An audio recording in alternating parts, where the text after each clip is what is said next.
जय हिंद मेरे प्यारे छात्रों। हिंदी अलंकार की कक्षा में आपका अभिनंदन। गत कालांश में आपने शब्दालंकार की जानकारी प्राप्त की है, तो आज की चर्चा का विषय है अर्थालंकार, जिसकी विस्तृत चर्चा करेंगे। अर्थालंकार क्या होता है? जहाँ पर अर्थ के माध्यम से काव्य में चमत्कार होता है, वहाँ अर्थालंकार होता है। कुछ प्रमुख भेदों का ही यहाँ पर अध्ययन करेंगे। उपमा अलंकार, रूपक अलंकार, उत्प्रेक्षा अलंकार, दृष्टांत अलंकार, संदेह अलंकार, अतिशयोक्ति अलंकार, उपमयो उपमा अलंकार, प्रतीप अलंकार, अनन्य अलंकार, भ्रांतिमान अलंकार, दीपक अलंकार, अपनीति अलंकार, व्यतिरेक अलंकार, विभावना अलंकार, विशेषोक्ति अलंकार, अर्थान्यास अलंकार, उल्लेख अलंकार, विरोधाभास अलंकार, असंगति अलंकार, मानवीकरण अलंकार, अन्योक्ति अलंकार, काव्यलिंग अलंकार, स्वभावोक्ति अलंकार, जिसमें से हम कुछ ही को लेंगे यहाँ पर। पहला है उपमा अलंकार। उपमा शब्द का अर्थ होता है तुलना। जब किसी व्यक्ति या वस्तु की तुलना किसी दूसरे व्यक्ति या वस्तु से की जाए, वहाँ पर उपमा अलंकार होता है। जैसे सागर सा गंभीर हृदय हो, गिरो सा ऊंचा हो जिसका मन। उपमा अलंकार के अंग: उपमेय, उपमान, वाचक शब्द, साधारण शब्द। जैसे सागर सा गंभीर हृदय हो, गिरी सा ऊंचा हो जिसका मन। उपमा अलंकार के अंग: उपमेय, उपमान, वाचक शब्द, साधारण धर्म। उपमेय क्या होता है? उपमेय का अर्थ होता है उपमा देने के योग्य। अगर जिस वस्तु की समानता किसी दूसरी वस्तु से की जाए, वहाँ पर उपमेय होता है। उपमान क्या होता है? उपमेय की उपमा जिससे दी जाती है, उसे उपमान कहते हैं। अर्थात उपमेय की जिसके साथ समानता बताई जाए, उसे उपमान कहते हैं। वाचक शब्द क्या होता है? जब उपमेय और उपमान में समानता दिखाई जाती है, तब जिस शब्द का प्रयोग किया जाता है, उसे वाचक शब्द कहते हैं। साधारण धर्म: दो वस्तुओं के बीच समानता दिखाने के लिए जब किसी ऐसे गुण या धर्म की मदद ली जाती है जो दोनों में वर्तमान स्थिति में हो, उसी गुण या धर्म को साधारण धर्म कहते हैं। उपमा अलंकार के प्रमुख भेद: पूर्णोपमा अलंकार, लुप्तोपमा अलंकार। पूर्णोपमा अलंकार क्या होता है? इसमें उपमा के सभी अंग होते हैं। उपमेय, उपमान, वाचक शब्द, साधारण धर्म आदि अंग होते हैं। वहाँ पर पूर्णोपमा अलंकार होता है। जैसे सागर सा गंभीर हृदय हो, गिरी सा ऊंचा हो जिसका मन। लुप्तोपमा अलंकार क्या होता है? इसमें उपमा के चारों अंगों में से यदि एक या दो का या फिर तीन का न पाए, वहाँ पर लुप्तोपमा अलंकार होता है। जैसे कल्पना सी अतिशय कोमल, जैसा हम देख सकते हैं कि उसमें उपमेय नहीं है, तो इसलिए यह लुप्तोपमा उदाहरण है। रूपक अलंकार: जहाँ पर उपमेय और उपमान में कोई अंतर न दिखाई दे, वहाँ रूपक अलंकार होता है। अर्थात जहाँ पर उपमेय और उपमान के बीच के भेद को समाप्त करके उसे एक कर दिया जाता है, वहाँ पर रूपक अलंकार होता है।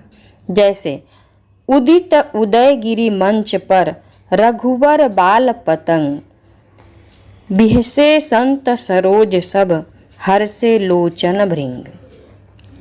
रूपक अलंकार की निम्न बातें: उपमेय को उपमान का रूप देना, वाचक शब्द का लोप होना, उपमेय का भी साथ में वर्णन होना। रूपक अलंकार के भेद: समरूपक अलंकार, अधिक रूपक अलंकार, न्यून रूपक अलंकार। समरूपक अलंकार क्या होता है? इसमें उपमेय और उपमान में समानता दिखाई जाती है। वहाँ पर समरूपक अलंकार होता है। जैसे बीती विभावरी जागरी, अंबर पनघट में डूबो रही, तारा घट उषा नागरी। अधिक रूपक अलंकार, जहाँ पर उपमेय में उपमान की तुलना में कुछ न्यूनता का बोध होता है, वहाँ पर अधिक रूपक अलंकार होता है। न्यून रूपक अलंकार क्या होता है? इसमें उपमान की तुलना में उपमेय को न्यून दिखाया जाता है, वहाँ पर न्यून रूपक अलंकार होता है। जैसे जन्म सिंधु विष बंधु पुनि, दीन मलिन सकलंक, सिय मुख समता पावक किमी, चंद्र वापुरो रंक। उत्प्रेक्षा अलंकार, जहाँ पर उपमान के न होने पर उपमेय को ही उपमान मान लिया जाए, अर्थात जहाँ पर अप्रस्तुत को प्रस्तुत मान लिया जाए, वहाँ पर उत्प्रेक्षा अलंकार होता है। अगर किसी पंक्ति में मनु, जनु, मेरे, जानते, मनहु, मानव, निश्चय, इव आदि आते हैं, वहाँ पर उत्प्रेक्षा अलंकार होता है। जैसे सखी सोहत गोपाल के, उर गुंजन की माल, बाहर सोहत मनु पिए, दावा नल की ज्वाल। उत्प्रेक्षा अलंकार के भेद, वस्तुत्प्रेक्षा अलंकार, हेतुत्प्रेक्षा अलंकार, फलोत्प्रेक्षा अलंकार। वस्तुप्रेक्षा अलंकार, जहाँ पर प्रस्तुत में अप्रस्तुत की संभावना दिखाई जाए, वहाँ पर वस्तुप्रेक्षा अलंकार होता है। सखी सोहत गोपाल के, उर गुंजन की माल, बाहर लसत मनो पिए, दावा नल की ज्वाल। हेतुत्प्रेक्षा अलंकार क्या होता है? जहाँ पर अहेतु में हेतु की संभावना देखी जाती है, अर्थात वास्तविक कारण को छोड़कर अन्य हेतु को मान लिया जाए, वहाँ हेतुप्रेक्षा अलंकार होता है। फलोत्प्रेक्षा अलंकार, इसमें वास्तविक फल के न होने पर भी उसी को फल मान लिया जाता है, वहाँ पर फलोत्प्रेक्षा अलंकार होता है। जैसे खंजरीर नहीं लखी परत, कुछ दिन साची बात, बाल द्रगन समहीन को, करन मनो तप जात।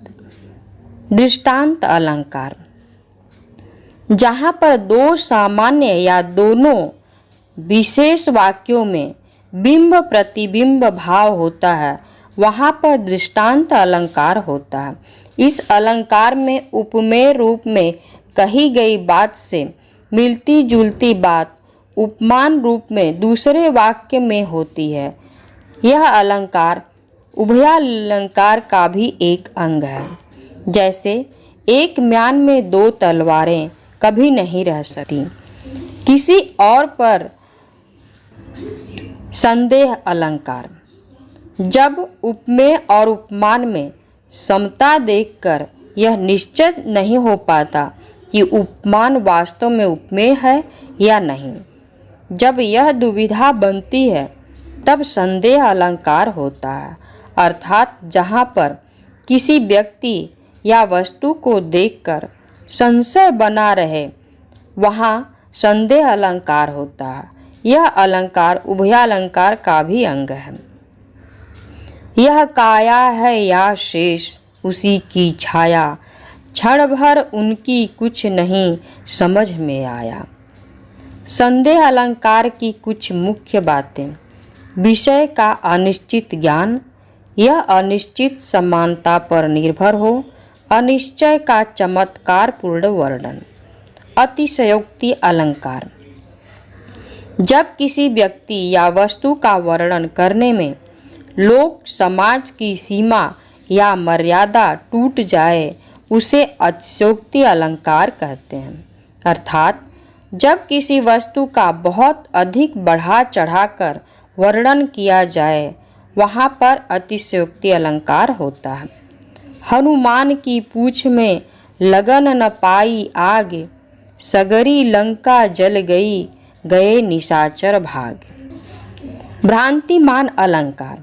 जब उपमेय में उपमान के होने का भ्रम हो जाए वहाँ पर भ्रांतिमान अलंकार होता है, अर्थात जहाँ उपमान और उपमेय दोनों को एक साथ देखने पर उपमान का निश्चयात्मक भ्रम हो जाए, मतलब जहाँ पर एक वस्तु को देखने पर दूसरी वस्तु का भ्रम हो जाए, वहाँ भ्रांतिमान अलंकार होता है। यह अलंकार उभयालंकार का भी अंग माना जाता है। पाय महावर देन को नाइन बैठी आए, फिर जानी महावरी, एड़ी भीड़त जाए। मानवीयकरण अलंकार। जहाँ पर काव्य में जड़ में चेतन का आरोप होता है वहाँ पर मानवीयकरण अलंकार होता है, अर्थात जहाँ जड़ प्रकृति पर मानवीय भावनाओं और क्रियाओं का आरोप हो वहाँ पर मानवीयकरण अलंकार होता है। जब प्रकृति के द्वारा निर्मित चीज़ों में मानवीय भावनाओं के होने का वर्णन किया जाए वहाँ पर मानवीयकरण अलंकार होता है। जैसे बीती विभावरी जागरी, अंबर पनघट में डूबो रही, तारा घट उषा नागरी। छात्रों, आशा करती हूँ कि अब आप अलंकार और उसके भेद से परिचित हो गए हैं। पुनराभ्यास के लिए मेरी पहले की अलंकार की वीडियो पुनः देखें। धन्यवाद।